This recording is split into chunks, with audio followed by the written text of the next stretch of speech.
స్టోరీలో ఎంత ఎంత స్టోరీ మారింది? ఏమి ఏమీ మారలేదు సార్ బేసిక్‌గా. నేను బిగినింగ్ నుంచి మేము అనుకున్న కథ ఏదుందో అదే తీస్తున్నాం. అంతే తప్ప డేట్స్ మేనేజ్‌మెంట్ అంటారా? యాహ్! డెఫినిట్‌గా డేట్స్ విషయంలో కొంచెం టైట్‌గా షెడ్యూల్‌గానే ఉండేది. బట్ అది ముందే తెలుసు.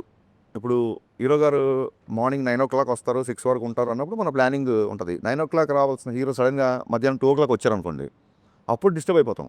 మాకు క్లియర్ కట్‌గా ఆయన ఆఫీస్ నుంచి ఈ డేట్స్ ఇంగో ఇంతసేపు ఇది అని క్లియర్‌గా వచ్చింది కాబట్టి ప్రీ ప్రొడక్షన్ వర్క్ మొత్తం అంతా ఆయన తగ్గట్టుగానే చేసుకున్నాం. సో, అసలు 18 గంటలు, 20 గంటలు పనిచేశారు ఆయన లాస్ట్ షూటింగ్ ఫినిష్ చేసే టైంలో.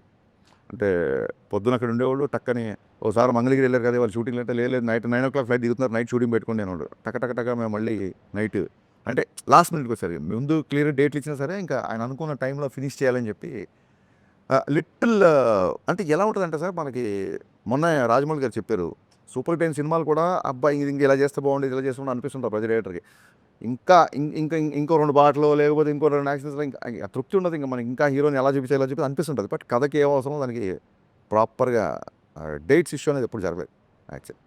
డబ్బింగ్ అయిపోయిందా? మార్చ్ ఫస్ట్ వీక్ అది. అన్వర్ అన్న అడిగిన క్వశ్చన్‌కి కంటిన్యూషను.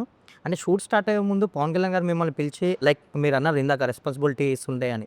ఆయన కూడా కొన్ని విషయాలు చెప్పారని విన్నాం. ఏంటి నిజమేనా? ఆయన షూట్‌కి ముందు పిలిచి లేదు. He has full trust on me. ఏమన్నా 1, 2 డైలాగులు వచ్చినప్పుడు ఇదేంటి అని దానికి ఆయన ఏమైనా డౌట్ వస్తే అడిగేవాళ్ళు.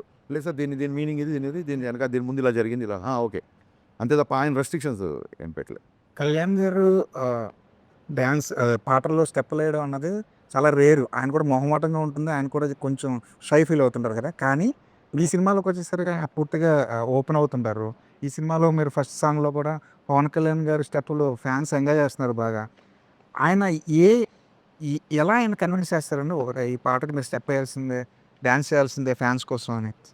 అంటే అది ఆయన ఏమంటారు ఆయనకి సాంగ్ యొక్క అవసరం ఏంటి? సాంగ్ ఎందుకు చేయాలి?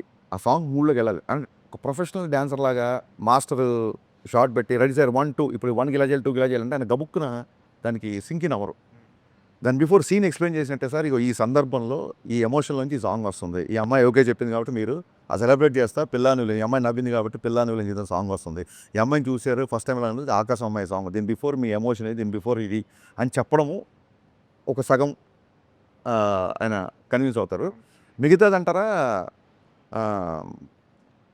పాత సినిమాల్లో నేను ఆయన సినిమాలన్నీ ఐప్యాడ్‌లో వేసుకొని చూపించాను. నాకు ఈ మూమెంట్ ఇష్టం, ఇది ఇష్టం, ఇది ఇష్టం, ఇది ఇష్టం, ఇది చాలా బాగా చేశారు. అసలు నేనే చేశాను, ఇది ఎలా చేశాను నేను ఎప్పుడు అని చెప్పి ఆయనే ఆశ్చర్యపోయిన సందర్భాలు ఉన్నాయి. ఇంకా మిగతాదంటారా అది నాకు ఆయనకున్న మధ్య దాన్ని ఏమంటారు that is my trade secret అనుకోవచ్చు. దేంట్లో ఎలా ఎక్సైట్ చేస్తే చాలా మీకు తెలుసు. సినిమాలో ఎన్ని పాటలు? సినిమాలో ఆయన ఒక 4 పాటలు ఉంటాయి సార్. ఒకటి బ్యాక్‌గ్రౌండ్ సాంగ్, మిగతా ఒకటి మాంటేజ్ సాంగ్, 2 డాన్స్ నెంబర్స్. ఇంకో dance number yet to be released.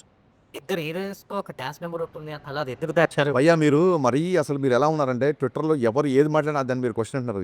అసలు మేము ఎప్పుడు చెప్పలేదు ఇద్దరు హీరోయిన్స్‌తో ఉంటుందని. ఓకే. ఎవరైతే అది చూడాలనుకుంటారో అది ఉందంట అని చెప్పి పాపం అతని కోరిక ఆ అబ్బాయి అది చెప్పేస్తుంటాడు. అతనికి చూడాలని ఉందంట అని. ఇప్పుడు ఏదైనా అనౌన్స్‌మెంట్ వచ్చింది నేను చూస్తున్నా చాలామంది ఫ్యాన్స్.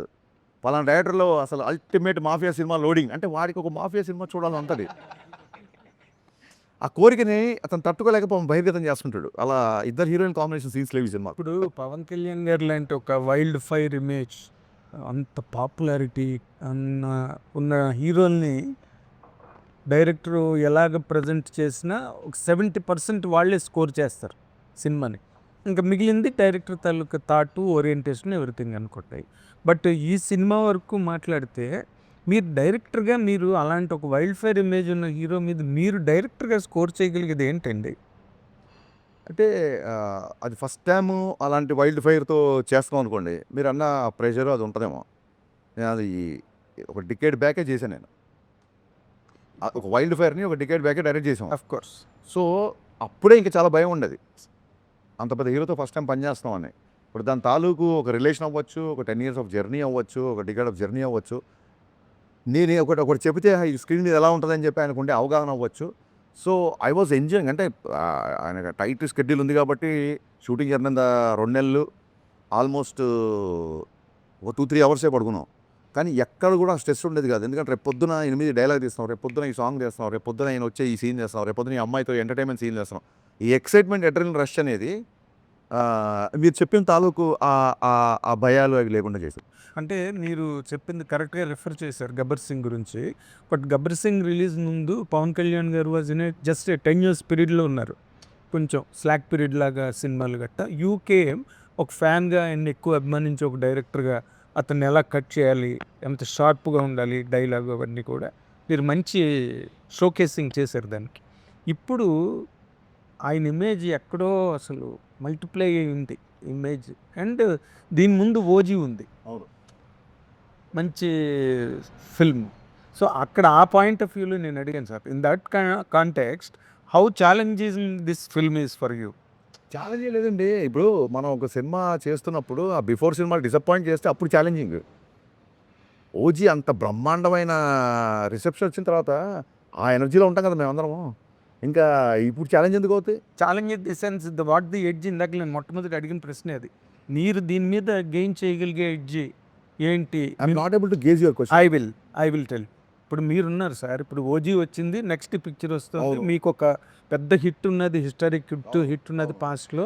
ఇప్పుడు వచ్చినప్పుడు హరీష్ శంకర్ మళ్ళీ బ్రహ్మాండంగా తీసాడు అనే ఒక ఫీల్ ఉంటుంది చూసారా? అవును. That is always an edge or the other director. Okay, ఆ ఎడ్జ్ ఏంటని అడిగాను మిమ్మల్ని ఈ సినిమా ద్వారా. ఫస్ట్ ఆఫ్ ఆల్ అంటే నెవర్ కంపేర్. ఇప్పుడు సరే మీకు one shot, long story short, మీకు వన్ డైలాగ్ చెప్తాను. గబ్బర్ సింగ్ 1 డైలాగ్.